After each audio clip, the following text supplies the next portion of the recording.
Hi అండి. నేను ఇప్పుడు పాడబోయే పాట నేను మా అమ్మగారి ద్వారా అలా విని వాణిశ్రీ గారి యాక్షను అద్భుతంగా ఉంటుంది అని తెలుసుకుని ఈ సినిమా చూడాలని తర్వాత కాలంలో చూడడం జరిగింది నేను పెద్ద అయ్యాక. అయితే ఇది కృష్ణవేణి సినిమా అండి. కన్నడ సినిమా కాపీ చేసి తీశారట సినిమా కథను తీసుకుని. అక్కడ సూపర్ హిట్. ఇక్కడ ఇంకా వాణిశ్రీ గారి నటన అసలు చాలా అత్యద్భుతంగా ఉంటుంది. అందరికీ తెలిసే ఉంటుంది.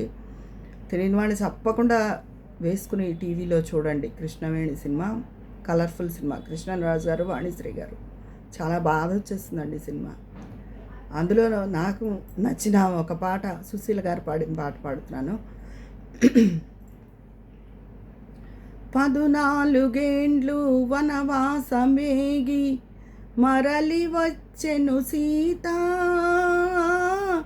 పరమ పావని ఆ మాత, సార్వభౌముడు శ్రీరామచంద్రుని సన్నిధి కోరెను సీత, అదే పెన్నిధి అన్నది భూజాత. సత్య పరీక్షకు అగ్ని పరీక్షకు సాధ్వి జానకి నిలచే, అఖిల జగముల సీత పునీతని అగ్నిదేవుడే పలికే, అల్పుని మాటలు ఆలకించెను న్యాయమూర్తి శ్రీరాముడు.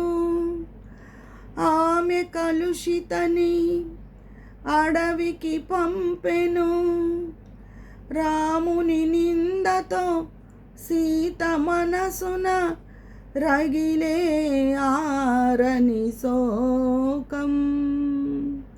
14 వనవాసమేగి మరలి వచ్చెను సీత,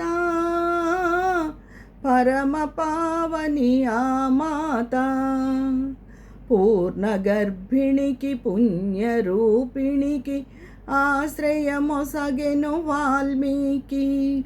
ముని ఆశ్రమమున లవకుశ జననం సీతకు శాంతిని కలిగించే, పతి దూషణతో మనసే కుమిలి తల్లి గర్భమును కోరెను, భూమాత గర్భాన ఒరిగే భూజాత.